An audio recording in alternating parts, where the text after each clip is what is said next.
আসসালামু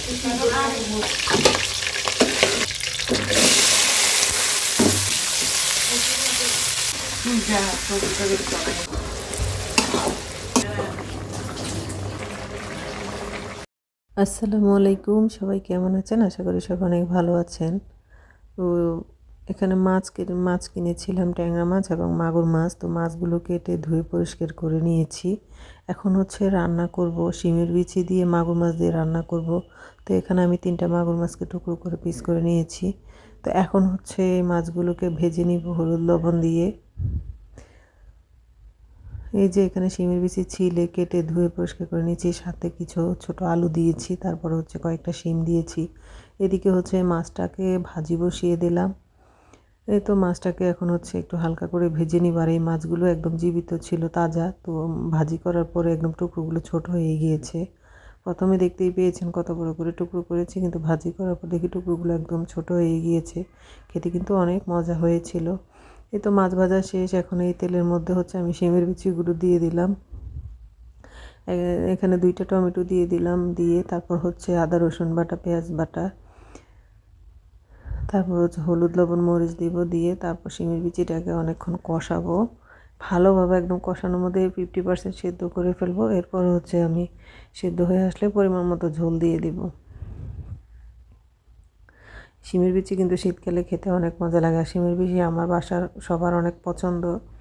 শিমের বিচি হচ্ছে স্বাস্থ্যের জন্য অনেক ভালো। আর যদিও ছিলতে অনেক কষ্ট, অনেক সময় লাগে, কিন্তু খেতে অনেক মজা হয়। আর শিমের বিচিটা সাধারণত দেশি মাছ দিয়ে বেশি স্বাদ হয়, যেমন শিং, মাগুর, কই মাছ, শোল মাছ, এগুলো দিয়ে খেতে রান্না করলে বেশি ভালো লাগে। তো এখানে গিয়ে আমার মনে হচ্ছিল তেলটা একটু কম, তো আমি আর একটু তেল দিয়ে দিলাম। দিয়ে মশলার সাথে বিচিগুলোকে ভালো করে মিশিয়ে এখন হচ্ছে ঢেকে দিব। তো এখানে আমি প্রথমে লবণ দিতে ভুলে গিয়েছিলাম, পরে আমি লবণ দিয়ে দিলাম। দিয়ে আবারও সব কিছু মিশিয়ে তারপর হচ্ছে এখন ঢাকনা দিয়ে ঢেকে দিব কিছুক্ষণের জন্য।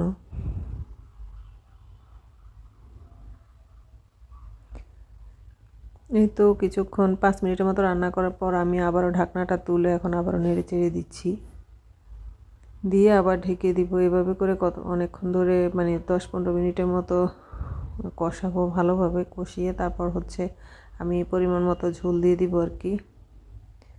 তো আমি দেখে নিচ্ছিলাম যে শিমের বিচিগুলো সিদ্ধ হয়েছে নাকি, যেহেতু এখনও একদম পাকা শিমের বিচি বের হয়নি। এগুলো একটু পাকা এবং কচি মিশানো শিমের বিচি দেখেই বুঝতে পারছেন। এখানে সবুজ এবং সাদা, সাদাগুলো কিন্তু সে মানে একদম পাকা। তো এই যে সবুজগুলো একটু সেদ্ধ হতে সময় নিচ্ছিল। তো আমি এখানে পরিমাণ মতো ঝোল দিয়ে দিলাম। দিয়ে তারপর হচ্ছে এখানে প্রথমে মাছের মাথাগুলো দিয়ে দিচ্ছি, কারণ হলো মাছের মাথাগুলো হচ্ছে সেদ্ধ হতে একটু সময় লাগবে, সেই জন্য মাছের মাথাগুলো প্রথমে দিয়ে দিলাম। আর টুকরোগুলো একদম নরম, তো এই জন্য টুকরোগুলোকে পরে দিব, লেজ এবং টুকরোগুলো।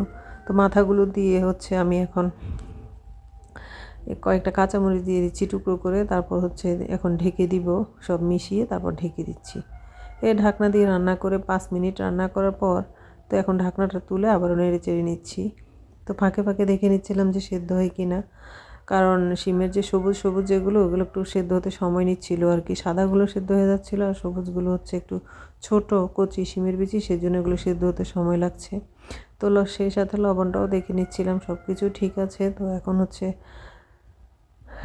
একটু ঢেকে দিব আবার। তো এখানে লবণটা একটু কম লাগছিল দেখে আবার একটু লবণ দিয়ে দিয়েছি। এখন হচ্ছে আমি বাকি মাছগুলো দিয়ে দিচ্ছি।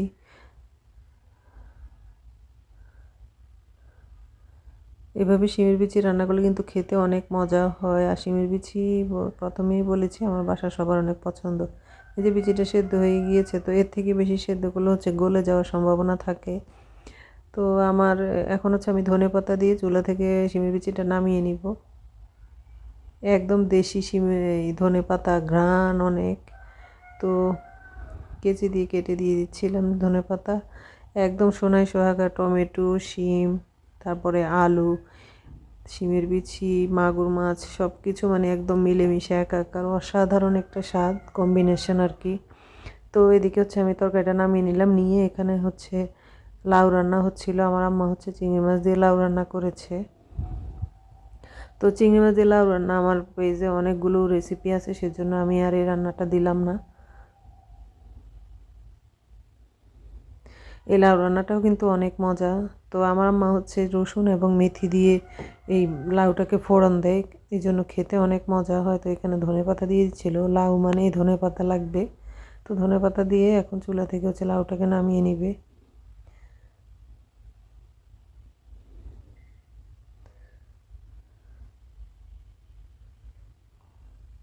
তো লাউটা রান্না কমপ্লিট। এদিকে হচ্ছে আমার শিমের বিচিটাও রান্না হয়ে গিয়েছে। এই যে আমার শিমের বিচিটা, এখানে কিন্তু এটা যখন ঝোলটা ঘন হবে খেতে আরও ভালো লাগবে। তো এদিকে হচ্ছে আলু দিয়ে কাঁচামরিচ দিয়ে ভর্তা করবে। তো এখানে বিদায় নিচ্ছি, সবাই ভালো থাকবেন, আল্লাহ হাফেজ।